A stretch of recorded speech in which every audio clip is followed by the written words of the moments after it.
যে হামলাটি হয়েছে আমরা দেখলাম চোখের সামনে যে অল্প কিছু লোক স্লোগান দিতে দিতে অতর্কিত যে চুপচাপ এসে হামলা করেছে এমন না, সেখানে খালের ওই প্রার্থী অর্থাৎ প্রায় 3 থেকে 400 গজ দূর থেকে তারা স্লোগান দিয়ে এই সমাবেশস্থলে এসেছিল। তখন কিন্তু মাঠ ফাঁকা, বৃষ্টি হচ্ছিল। তখন এখানে যে সমাবেশস্থলে নিরাপত্তা দেওয়ার জন্য সামনে পেছনে এপিবিএন এবং পুলিশ সদস্য 2টি দল এখানে উপস্থিত ছিল।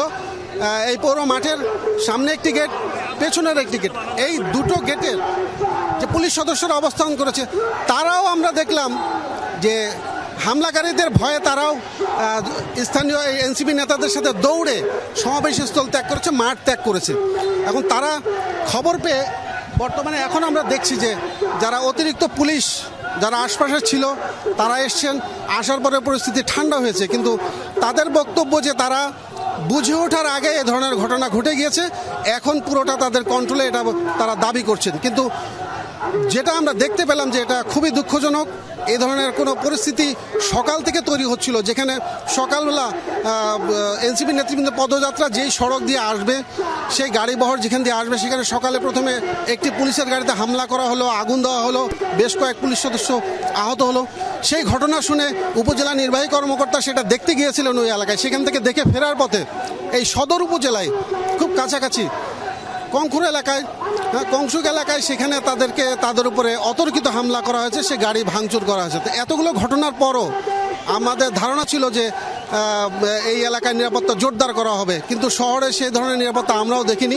সেটা বারবার এনসিপি নেতৃবৃন্দ যারা স্থানীয় বক্তব্য রাখছিলেন তারা প্রত্যেকেই একই রকম আশঙ্কা করছিলেন যে গত রাত থেকে যে হামলা করা হবে বলা হচ্ছে, সেই তুলনায় আইন শৃঙ্খলা বাহিনী অনেকটাই নির্লিপ্ততার পরিচয় দিয়েছে বা তারা অনেকটাই এখানে নিষ্ক্রিয় ভূমিকা পালন করেছে বলে অভিযোগ করেছেন তারা, যেটা আমরা সচক্ষে দেখলাম। বৃষ্টি সেটি তো নিশ্চয়ই, এবং আমরা যেমনটি জানি যে এই আইন শৃঙ্খলা পরিস্থিতি নিয়ন্ত্রণে সেনাবাহিনী এবং পুলিশও মোতায়েন ছিল।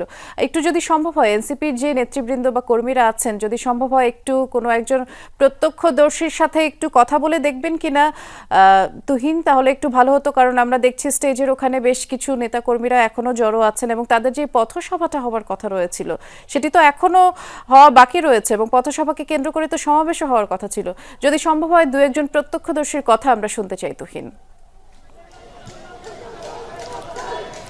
বৃষ্টি, আমি আপনাকে যেটা বলছিলাম যে আপনি দেখেন যে আইন শৃঙ্খলা বাহিনী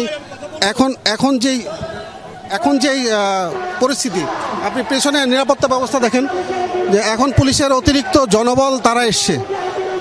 জনবল তারা এসছে এবং মূল গেট যেটা সমাবেশের দুই দিকে 2টি গেট ছিল, সেই গেটগুলো পাহারা দিচ্ছে এবং সেই পাহারার ভেতরেও তারা এই হামলার শিকার হয়েছে। মানে যখন হামলা হয়েছে তখন কিন্তু এত পুলিশ সদস্য ছিল না। আমরা যে নেতৃবৃন্দকে দেখেছি তারা স্টেজে বক্তব্য রাখছিলেন এবং এই ঝুম বৃষ্টির ভিতরে অঝোর ধারা বৃষ্টি হচ্ছিল, সে বৃষ্টির ভিতরে এনসিপির নেতারা, স্থানীয় নেতারা যারা স্টেজে অবস্থান করছিলেন এবং যা মাঠে যে সদস্যরা দর্শক সারিতে ছিল তারাও প্রবল বৃষ্টি উপেক্ষা করে তারা মাঠেই ছিলেন। ঠিক সেই সময় এই হামলার ঘটনাটি ঘটেছে এবং হঠাৎ করে ঝটিকা হামলা হয়েছে এমন না, তারা অনেক দূর থেকে স্লোগান দিতে দিতে তারা এখানে এসছে। আসার পরে তারা হামলা করে, কিন্তু তখন যে উপস্থিত পুলিশ সদস্যরা ছিল তারা ওই হামলাকারীদের দেখে তারাও এখান থেকে অনেকটা ছুটে পালিয়ে যাওয়ার মতো অবস্থা, মানে তারাও মাঠ ত্যাগ করেছে, অর্থাৎ তারা ন্যূনতম প্রতিরোধ পর্যন্ত করেনি। আমরা তখন স্টেজে ছিলাম, সেখান থেকে সেই ঘটনা যখন দেখছিলাম আমরা,